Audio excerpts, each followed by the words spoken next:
终于，秋季运动会在所有同学们的期待中顺利地拉开了帷幕。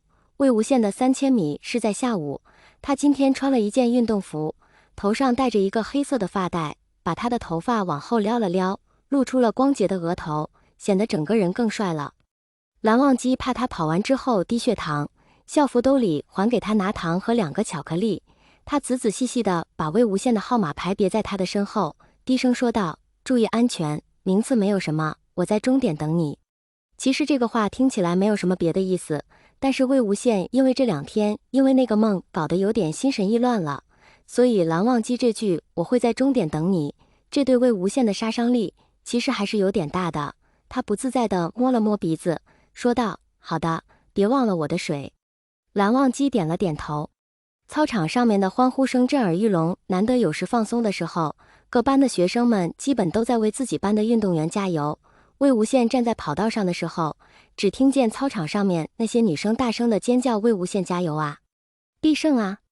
枪声响起，魏无羡一下子跑了出去，但是他保留体力，前几圈并没有跑那么快，落后了几个人。少年跑步的姿势潇洒，肆意又张扬，同时也引起了无数女生的尖叫。运动服勾出轮廓腰线，魏无羡扭头往后看了看，眉眼带笑。渐渐的，前面跑得快的几个同学体力不支，而魏无羡依然面不改色。只不过到后面1000米冲刺的时候，魏无羡岔气了，肚子疼。他想起来蓝湛还在终点等着他，所以魏无羡忽视自己的肚子疼，慢慢的加速，逐渐了超过了第1名。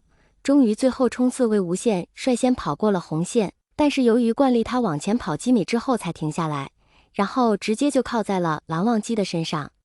蓝忘机早就在终点等他了。魏无羡呼吸急促，气息滚烫，他抱着蓝忘机不撒手，把头靠在蓝忘机的脖颈处，肆无忌惮地闻蓝忘机身上的味道。蓝忘机以为他累坏了，轻轻地拍了拍他的后背，肚子猛然一疼。魏无羡本来腿就有点软，结果直接栽了下去。蓝忘机喊了他一声：“魏婴，还好。”蓝忘机眼疾手快地拉了他一下，胳膊揽着他的腰。魏无羡浑身都是汗，脸也有点红。魏无羡靠在了蓝忘机的肩膀上，摇摇头：“不行了，我肚子疼，刚刚跑岔气了。”一边说着，一边忍不住的往下栽。要不是蓝忘机抱着他的腰，他现在估计就已经在地下了。蓝忘机把水杯从他手里拿过来，说：“休息一会，一会就不疼了。”魏无羡有气无力的靠在蓝忘机身上，死活不下来。他看着蓝忘机手里拿着自己的手杯，问道：“你怎么拿着我的水杯就过来了？”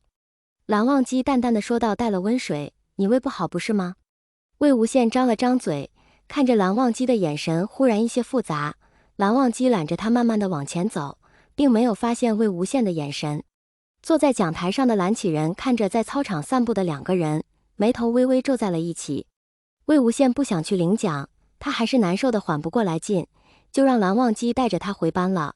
因为大部分的人都在操场看运动会，路上也没有什么人。魏无羡想了想，好像认证什么一样：“蓝湛，你背我，我肚子还是有点疼。”他本以为蓝忘机会拒绝，谁知道蓝忘机只是犹豫了一下就半蹲了下来。他声音有些淡：“你最后跑的时候速度太快了，所以会岔气。”魏无羡看着半蹲在他面前的少年，少年身姿挺拔，宛如轻松，但是却对着他弯下了笔直的腰。不知道怎么回事，他的手都微微发颤。蓝忘机也瘦，这个时候的少年们都在努力长个子，蓝忘机已经比魏无羡高一点了。魏无羡跳到蓝忘机的背上的时候，蓝忘机稳稳的就把背了起来。路上静悄悄的，除了他们2个的走路时发出的声音，就是树叶发出沙沙的声音。魏无羡清楚地感觉到自己的心脏在砰砰跳，他被他稳稳地背着，从影子里看他们亲密无间。魏无羡压下自己心里复杂的情绪，他不知道怎么开口，但是他也不是扭捏的人，他想问什么就直接问了：“蓝湛，你怎么对我这么好？”蓝忘机停了一会，道：“因为你很好。”魏无羡才不信：“那你为什么对别人不这样呢？你怎么不给别人接永远都是温热的水呢？”蓝忘机不知道该怎么说，于是就不吭声了，静静地听魏无羡讲。魏无羡讲了一会，发现蓝忘机不回答他，心里没劲，安安静静地趴在蓝忘机的背上，闻着淡淡的檀香。他又问了一句：“累不累啊？”我还挺重的吧？要不我下来吧，我肚子也没有那么痛了。蓝忘机道：没事，